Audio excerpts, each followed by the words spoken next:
नमो अरिहन्ताणं नमो सिद्धाणं नमो आयर्याणं नमो वज्रायाणं नमो लोये सवसाहुणम्। पंच परमेष्ठी भगवान की जय। बहुत सुंदर प्रसंग चल रहा है। वो देवादिदेव जो मेरे हृदय में विराजमान हो वो कैसा है। पिछले कई ज्ञानशालाओं से वही वर्णन चल रहा है। सामायिक करने वाला उस महान आत्मा अरहंत सिद्ध भगवान को हृदय में विराजमान कर रहा है, भक्ति कर रहा है।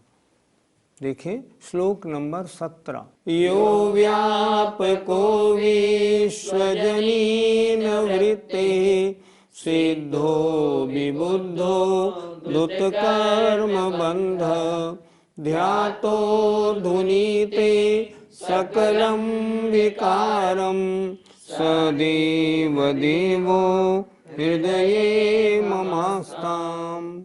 कैसे हैं वे प्रभु हमारे।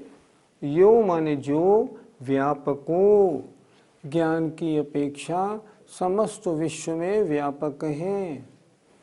और कैसे हैं, विश्वजनीन वृत्ते हैं, संसार के समस्त जीवों के कल्याण करने का जिनका स्वभाव है। सबका कल्याण करने के लिए ही जिनकी दिव्य ध्वनि होती है, उनका स्वभाव ही ऐसा है। और कैसे हैं, सिद्धो सिद्ध हैं, जिन्होंने अपने सारे कार्य पूरे कर लिए हैं, जो सिद्धि को प्राप्त हो गए हैं। विबुद्धो विशेष बुद्धिमान हैं, ज्ञायक स्वभावी हैं, विशिष्ट बुद्धि केवल ज्ञान जिनको प्राप्त हुआ है।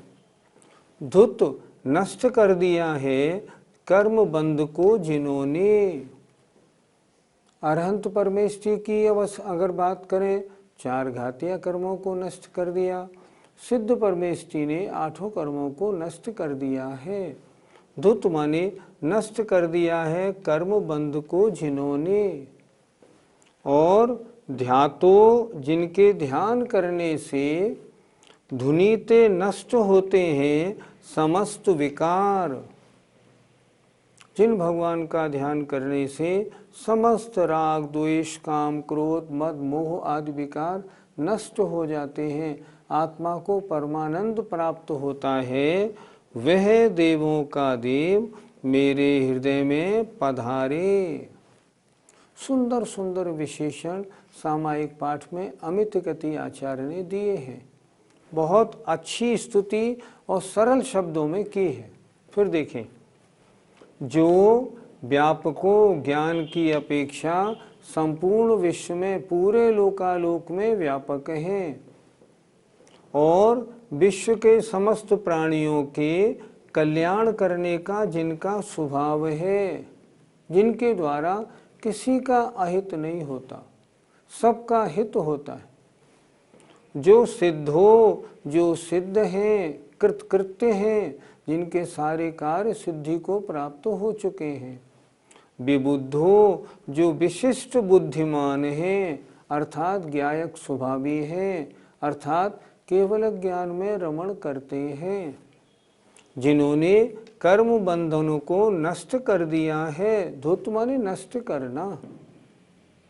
और जिनका ध्यान करने से समस्त विकार धुनीते नष्ट हो जाते हैं, ऐसा वह देवों का देव मेरे हृदय में पधारे, विराजमान हो।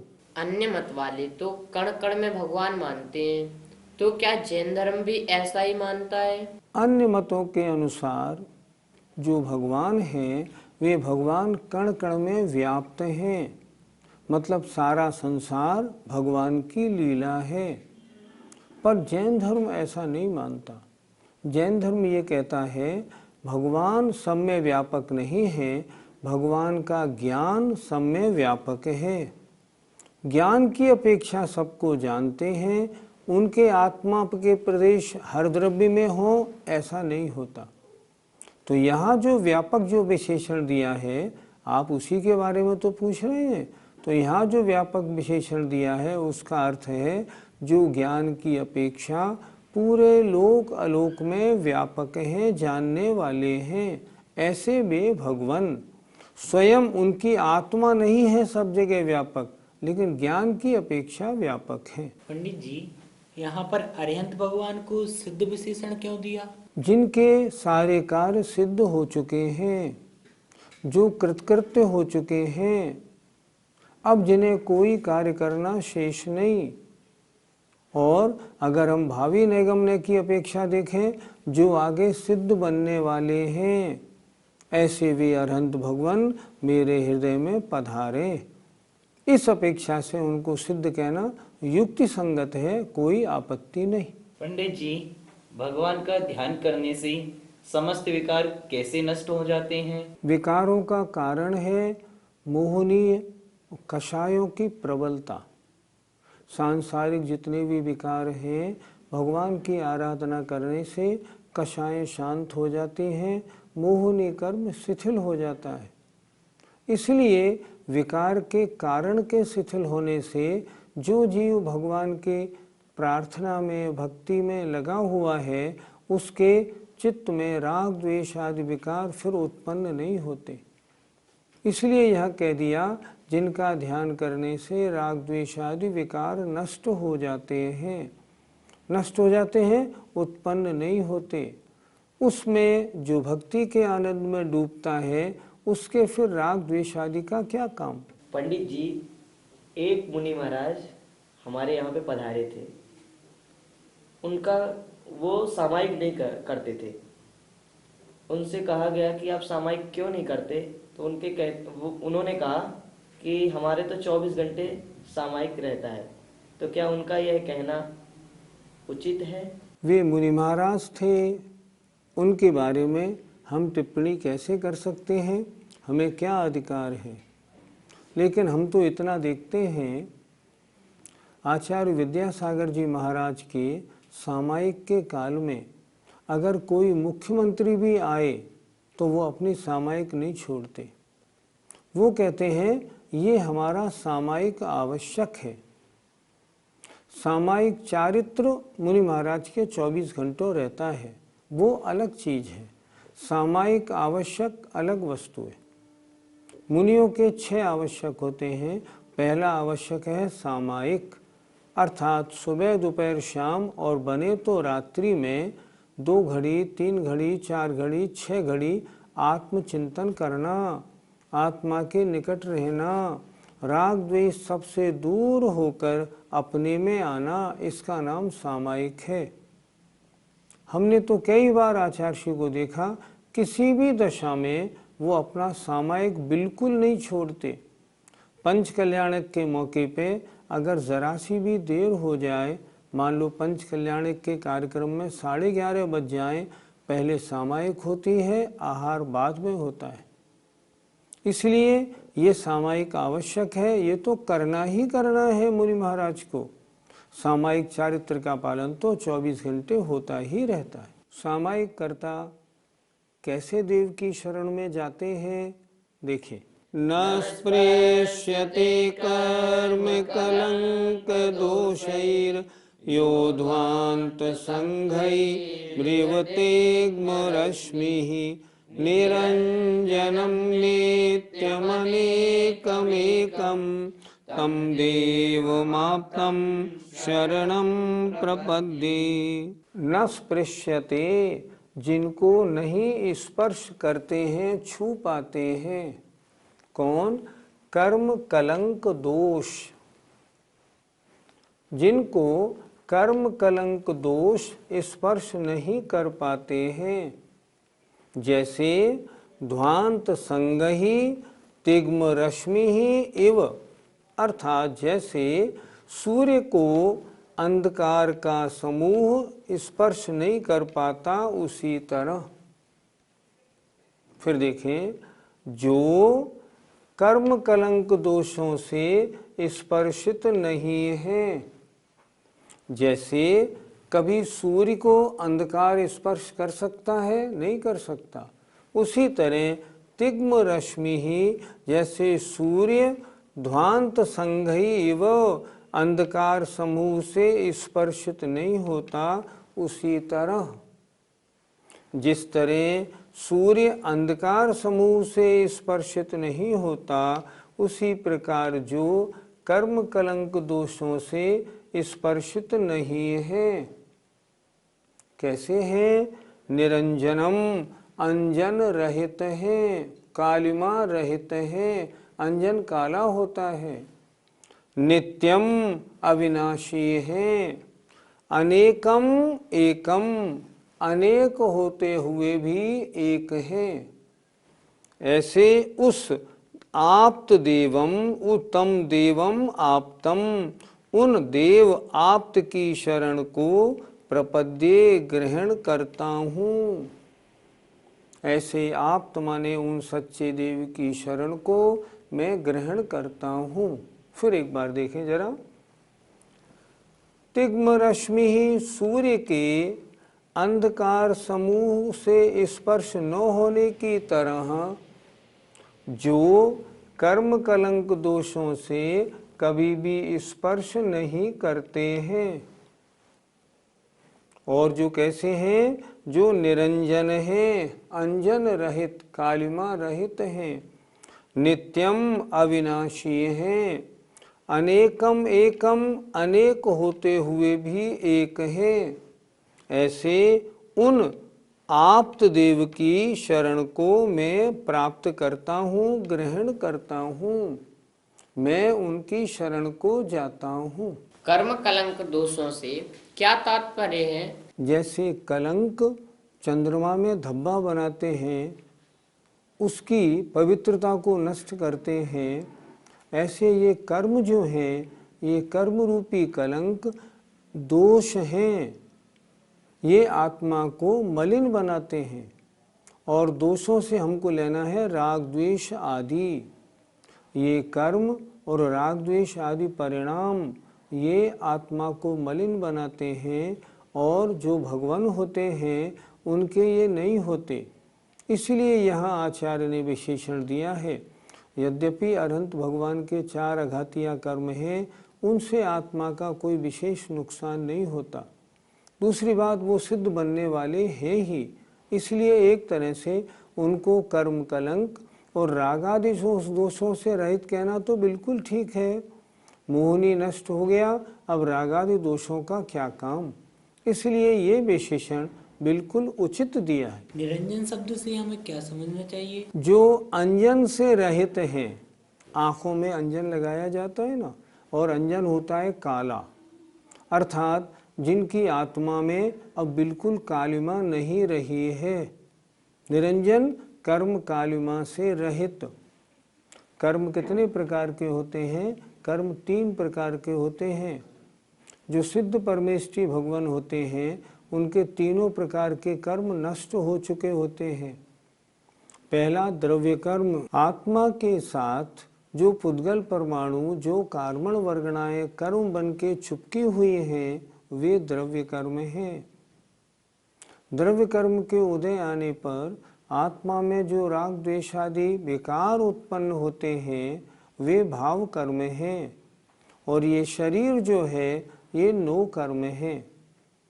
जो सिद्ध भगवान होते हैं, वो इन तीनों कर्मों से रहित होते हैं। 8 कर्म भी नष्ट हो गए, भाव कर्म राग द्वेष आदि परिणाम भी नष्ट हो गए, और शरीर भी नष्ट हो गया।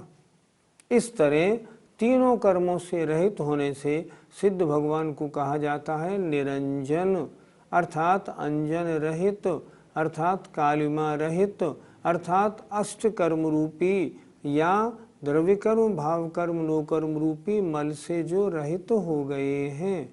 पंडित जी, हमें नित्य विशेषण से क्या समझना चाहिए? नित्य का अर्थ होता है अविनाशी।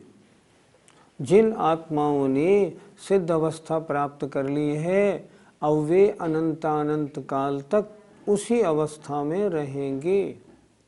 रंच मात्र भी उनमें कोई विनाश, कोई भी दिक्कत आने वाली नहीं है, इसलिए वे अविनाशी हैं। अगर कोई यहाँ प्रश्न करे तो क्या सिद्ध भगवान में परिणमन भी नहीं होता? नहीं, परिणमन तो होता है। द्रव्य की परिभाषा है उत्पाद व द्रव्य युक्तम सत सद्रव्य लक्षणम। वे जीव द्रव्य तो हैं, हम में उनमें अंतर ये है, ये अशुद्ध जीव द्रव्य है, वो शुद्ध जीव द्रव्य है, लेकिन परिणमन तो उनमें प्रति होगा ही। जितने शुद्ध द्रव्य हैं उन सब में भी प्रति समय जो उनमें एक अगुरलघु नाम का गुण पाया जाता है, उसके कारण प्रति समय परिणमन होता है। सिद्ध भगवान जो अनंतानंत ऊपर विराजे हैं, परिणमनशील तो हैं, पर उनमें किसी चीज का नाश होने वाला नहीं, अनंत काल तक जैसे के तैसे ही रहेंगे, इसलिए विशेषण दिया अविनाशी। पंडित जी, ये आप्त किसे कहते हैं? आचार्य समंत भद्र महाराज ने रत्करण श्रावकाचार में इसकी परिभाषा में श्लोक लिखा है। आपते नो छिन्न दोषेण सर्वज्ञे नागुमेशिना भवितव्यम नियोगेन नान्यथा याप्तता भवेत। आपते नो छिन्न दोषेण, जो जन्म मरण आदि 18 दोषों से रहित होते हैं। वीतराग।